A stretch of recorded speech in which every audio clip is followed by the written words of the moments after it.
it didn't make sense. You know why? Because I wasn't as close to, like, let's say I wasn't as close to my mom as the tabloid suggested. But at the same time, I felt obliged to have to defend. Right.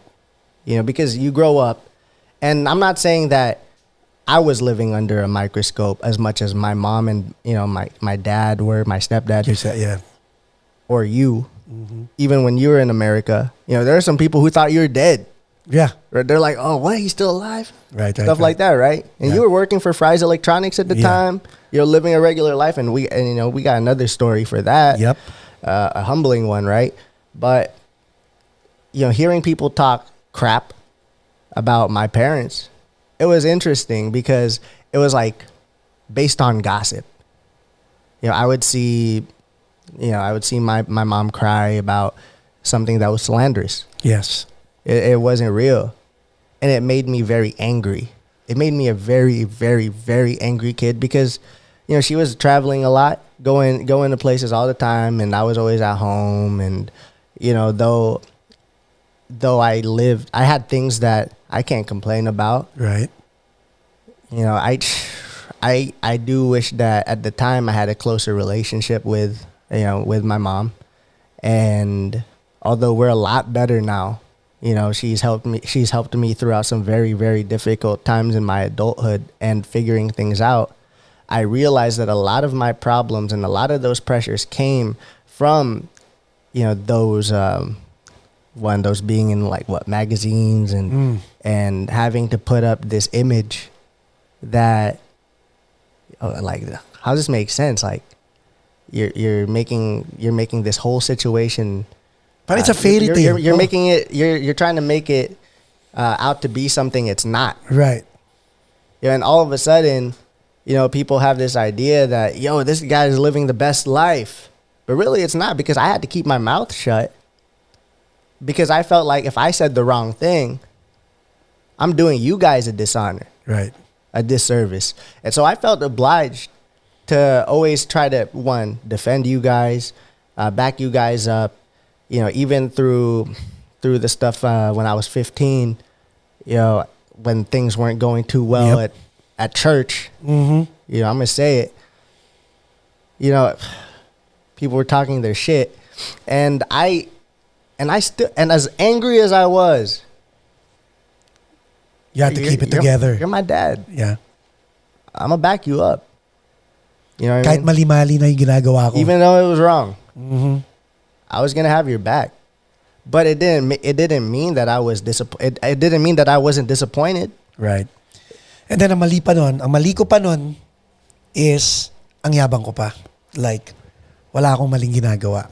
At that time, I felt that I wasn't doing anything wrong. Exactly, and you were convincing me, and yes, you're trying to tell me that what you were doing wasn't wrong, and some of the lessons that you know what? Ang hindi ko makalimutan na sinabi mo sa akin when I was trying to share my wrongfulness and trying to convince you was, ang sabi mo, Dad, I don't want to hear your problems. I'm your son.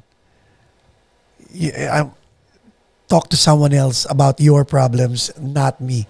Yeah.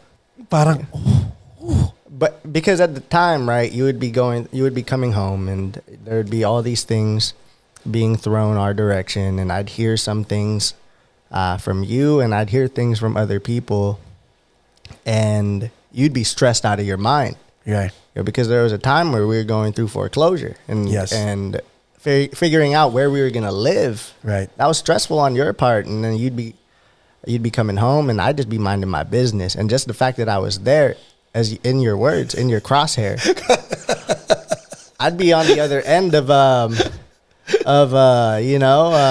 ka naman kinalaman. You'd be on max decibels, like your gain would be through the roof, +6. So I'm just like, oh shoot. It was hard, no? It's tough to complain, but it did take a toll. Right. You know, even though we're here now. Yeah. There are scars. There are scars. There's scars that we could, that we can discuss openly because of what we tried to do to atone and repair. and fix those. And you could just tell even in your demeanor. You don't have that. You don't feel like you need to prove something. And I think that's what makes me most proud is, we can banter.